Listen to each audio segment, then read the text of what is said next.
As millions of American students head back to school, educators are once again sounding the alarm about staff shortages nationwide.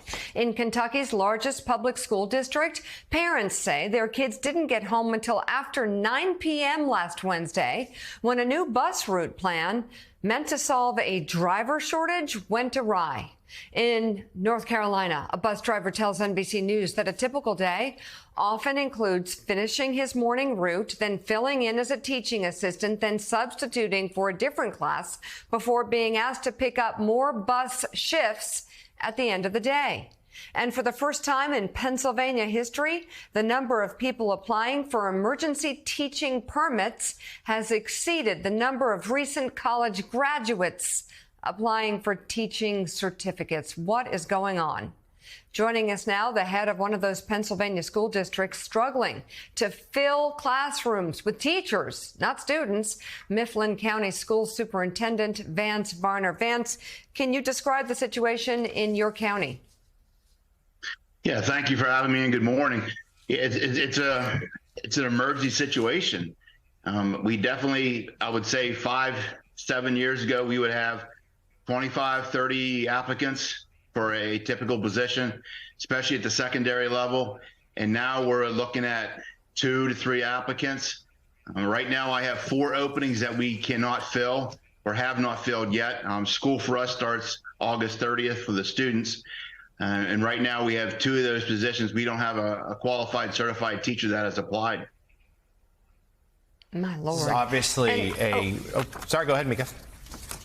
I'm just wondering if you can give us a sense of how this right now, how you're at this situation days before school starts.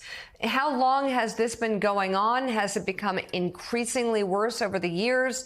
And COVID's role? I would say the last few years it's become progressively worse. I shared, you guys shared the slide at the beginning of this clip. In Pennsylvania since 2010, there's been a 66% reduction in teachers that are applying to the state to become a certified teacher. And that's scary. You have 2/3 less people applying to be a teacher. And just this past year, and we have seen it in this county, the Mifflin County School District, we actually had almost 50% of our teachers that we hired were under emergency certified status. So what that means is we may have a great person, and most of them are, we hire great people, but they may not have had a class in college or any major related to education. They may have been a English major or journalism major, and they get out, or they're working in a local newspaper or somewhere, and they find out, hey, the Mifflin County School District has an opening as a teacher for an English teacher, and they're like, you know what, I always wanted to be a teacher. So we hire them. They interview, they hire, they knock our socks off. They have a great personality. You can see they're going to connect with kids. However, what we're finding is there's a little bit of that learning curve. They've never student taught. They've never had a methodology course, ethics in education. So they come on, they join our ranks, and they're doing a great job. But you want to take them from that good to great level. So it just takes a couple years to get them there. And the frustration is, while they're doing that, because they're underneath emergency certification, they have to take 9 college graduate credits each year to continue to work towards permanent certification. So, Mr. Superintendent, obviously a real crisis point here, and you outlined some of the economic reasons behind it for struggling to find teachers, but tell us a little bit more about some of the other ones. I mean, the pandemic-related issues where not just teachers coming in out of classrooms fearful of potentially getting sick, but how politicized everything has been about whether it's masks in classrooms, the appropriate way to handle students coming, behavioral issues, because the strain the pandemic has put on everyone. It's really an extraordinary series of challenges. How do you handle that part of this? Well, I think in the Mifflin County School District, we just want to show our staff that we support them. I think that's very important.